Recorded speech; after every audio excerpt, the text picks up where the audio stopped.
জমে উঠেছে ইপিএল টেবিলের শিরোপা লড়াই। কোন সমীকরণে কার ঘরে যাচ্ছে ইউরোপের এই টপ লিগ টাইটেল, এ বিষয়ে আলোচনা করতে আমাদের সাথে যুক্ত আছেন ক্রীড়া বিশ্লেষক আনোয়ারুল ইকবাল মিতু। আনোয়ারুল ইকবাল মিতু, স্বাগত আপনাকে খেলা যোগে। সেই সাথে শুভ সকাল। ইপিএল এর লিগ টেবিলটা একেবারে জমে উঠেছে এই মুহূর্তে। আসলে আপনি কাকে এগিয়ে রাখবেন? আর্সেনাল টপে রয়েছে, তারপরে লিভারপুল, তারপরে সিটি।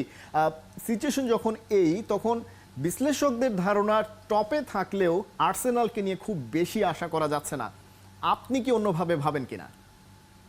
জি, ধন্যবাদ এবং একাত্তরের সমস্ত ক্রীড়ামোদীদের শুভেচ্ছা জানিয়ে বলছি যে দেখেন, আপনার সাথে আমার প্রায় কথা হয় খেলা নিয়ে। আমার কাছে এটা আমার ব্যক্তিগত মতামত, সেটা হচ্ছে city is in a very good position. Unlimited life চলুক গ্রামীণ ফোনের মান্থলি প্ল্যানে, এক প্ল্যানে 1 মাস। কারণ সিটির যে খেলাগুলো বাকি, মনে রাখবেন সিটি কিন্তু এখনো 2 খেলা কম আর্সেনালের থেকে। আর লিভারপুলের চান্স ইজ ভেরি লেস। এই কারণে এক হচ্ছে তারা গোল ডিফারেন্স, আমি বলে দিচ্ছি দেখেন, শুধু 77 পয়েন্ট না আর্সেনাল কিন্তু তাদের গোল ডিফারেন্স হচ্ছে 56, অসাম। আর যেখানে লিভারপুলের হচ্ছে 43 এবং সিটির হচ্ছে 44।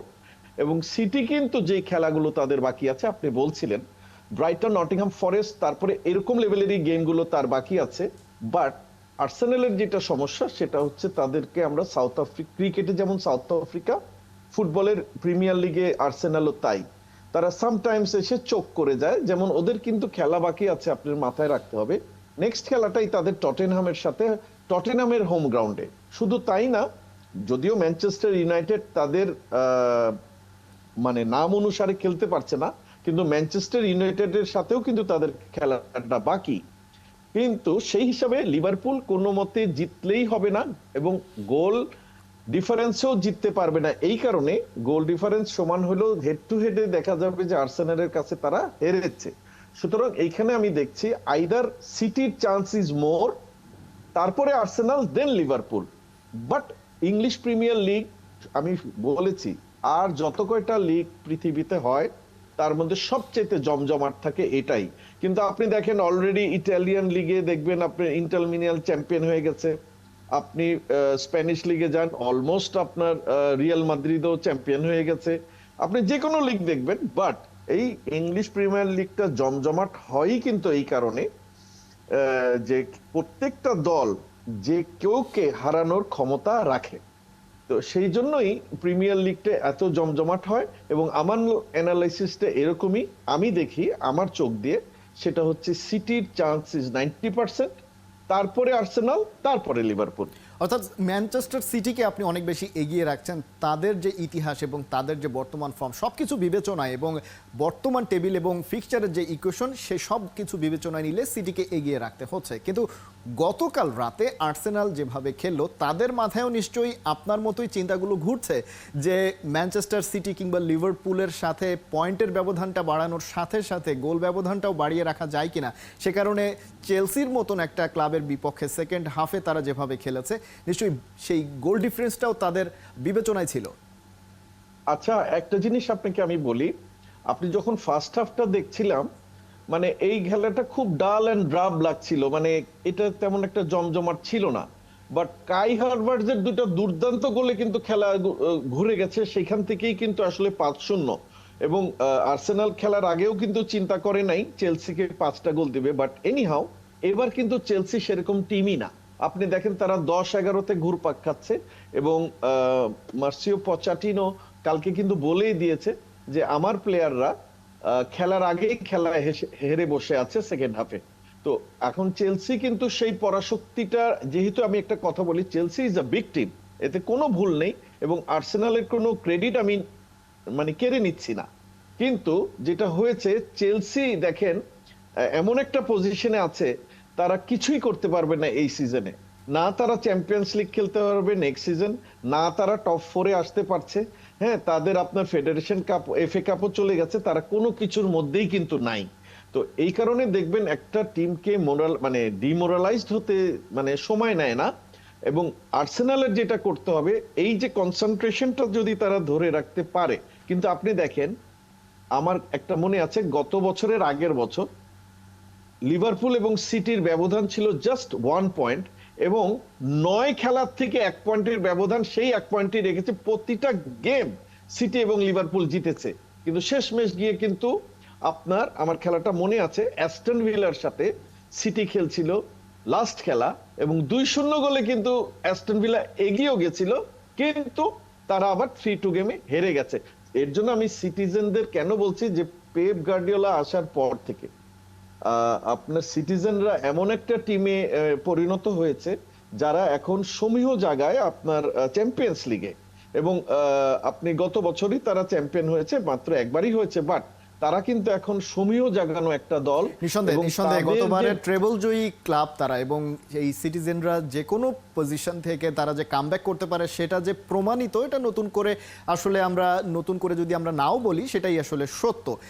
কিন্তু আমরা যদি মিকেল আর্তেতার কথা বলি, তিনি যখন এই আর্সেনালের দায়িত্ব নিয়েছিলেন তখন আর্সেনালের অবস্থান ইপিএলে খুবই বাজে ছিল, রিলেগেশনের কাছাকাছি তারা চলে গিয়েছিল।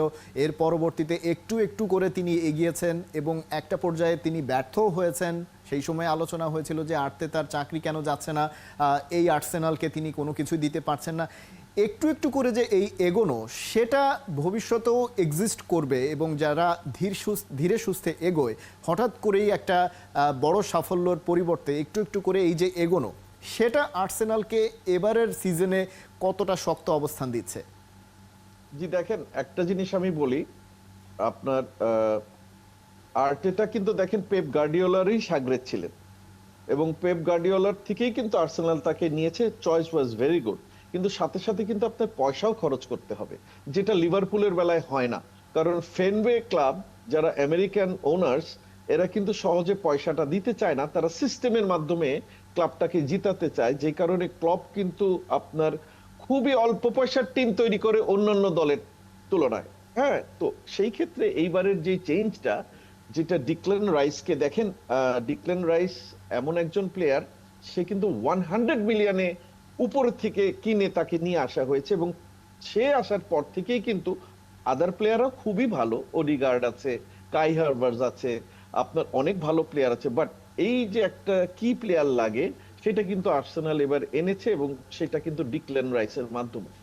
আর আপনি যদি পেপ গার্ডিওলার কথা বলেন, উনি কিন্তু অবশ্যই one of the best coach আমার চোখে, বাট উনি প্লেয়ার তৈরির থেকে বানানো প্লেয়ার নিয়ে আসছেন কিন্তু অনেক বেশি, এবং তার আপনি যদি খরচটা দেখেন আর লিভারপুলের খরচ দেখেন, গালফ অফ ডিফারেন্স। তো সেই ক্ষেত্রে বললাম, যেমন ক্লব হলো প্লেয়ার তৈরি করে, যেমন মোহাম্মদ সালাহ, একে কিন্তু চেলসি বের করে দিয়েছিল এবং রোমায় চলে গেছিল, মাত্র 35 মিলিয়ন পাউন্ডে কিন্তু তাকে নিয়ে আসা হয়েছে লিভারপুলে। আসার পরে এখন দেখেন সালাহকে আর পিছনে ফিরে তাকাতে হচ্ছে না। That is the difference between এই লিভারপুল, আর্সেনাল এবং আপনার ম্যানচেস্টার সিটি। এবং কোচ যদি আপনি বলেন, যে আমাকে যদি জিজ্ঞেস করেন কোন কোচকে আপনি নিবেন, আমি যদি তখন কিন্তু এক কথাই বলবো, আমি ক্লবকে নিব, সাথে পয়সা দিব। কিন্তু আমরা পয়সা দিচ্ছি না, কিন্তু প্লেয়ার বানিয়ে নিচ্ছেন উনি। আর এই জন্যই আমি বলছি যে আর্সেনাল এর কোনো ক্রেডিট আমি কেড়ে নিচ্ছি না, তারা এখন টপে আছে, তারা দুর্দান্ত খেলছেন, কিন্তু তারা শেষ লিভারপুলের বেলায় এসে আসলে তাদের কাছ থেকে সেই ইন্টেন্সিটিটা পাওয়া যাবে কিনা, যখন আরেকটু জমে উঠবে ইপিএলে এই তিন ক্লাবের লড়াই, সেটা আসলে দেখার অপেক্ষায়। আমাদের সময় একেবারে শেষ পর্যায়ে। আনোয়ার ইকবাল মিতু, অনেক ধন্যবাদ খেলাযোগে যুক্ত হওয়ার জন্য। নিশ্চয়ই আজকে লিভারপুলের ম্যাচ রয়েছে, সেই ম্যাচটাও আমরা দেখব যে এই লিগ টেবিলের চেহারাটা এটার পরে কোন জায়গাটায় দাঁড়ায়। নিশ্চয়ই আনোয়ার ইকবাল মিতু, ধন্যবাদ অনেক। দর্শক, আলোচনা করছিলাম ইপিএলের যে তিনটা ক্লাব, লিভারপুল, আর্সেনাল এবং ম্যানচেস্টার সিটি, সেই তিন ক্লাবের শিরোপার লড়াই নিয়ে কোন ইকুয়েশনে কে এগিয়ে যেতে পারে, কে পিছিয়ে পড়তে পারে, সেসব প্রসঙ্গে আলোচনা হচ্ছিল বিস্তারিত।